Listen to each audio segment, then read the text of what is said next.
اسی طرح سے کیا عید کی نماز سے پہلے قربانی کی جا سکتی ہے؟ سوال نمبر 33۔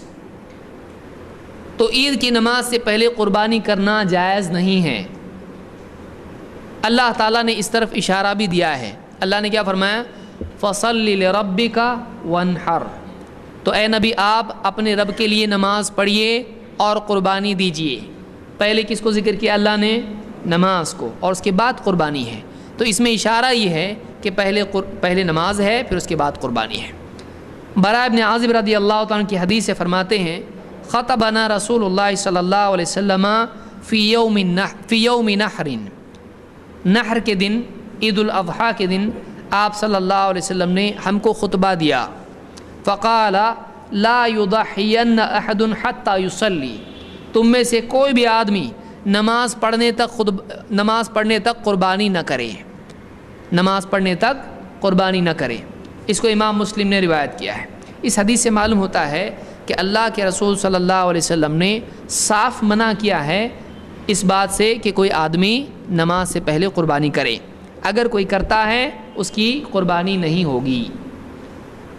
ایک حدیث میں آپ نے فرمایا من صلی صلاتنا واستقبل قبلتنا، جو ہماری نماز پڑھتا ہے اور ہمارے قبلے کو قبلہ مانتا ہے، فلا یذبح حتی ینصرف، وہ اس وقت تک کہ ذبح نہ کرے جب تک کہ نماز سے پھرتا نہیں ہے۔ یعنی نماز سے پلٹنے تک قربانی کرنا اس کے لیے صحیح نہیں ہے۔ اس کو امام البخاری اور مسلم دونوں نے روایت کیا ہے۔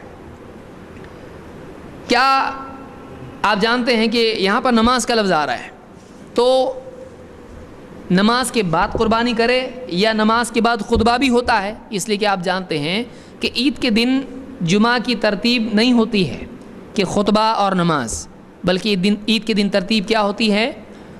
نماز اور اس کے بعد عید کا خطبہ ہوتا ہے۔ تو یہاں قربانی عید کی نماز کے بعد کرنا چاہیے یا خطبے کے بعد کرنا چاہیے؟ اس سلسلے میں کیا دلیل ہے؟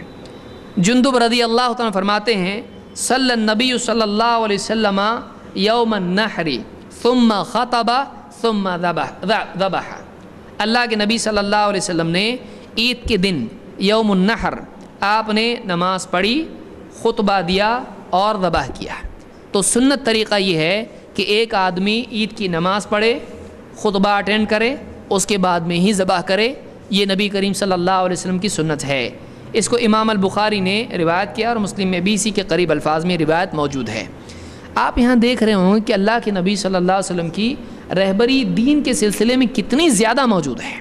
ہر چیز ہے۔ پھر آدمی کہے کہ قرآن حدیث میں سب ہے، کیا بتاؤ ہم کو؟ آپ بتائیے، اتنا سب کچھ قرآن و سنت میں موجود ہے، آدمی کو چاہیے کہ واقعی وہ قرآن و سنت کا علم حاصل کرے۔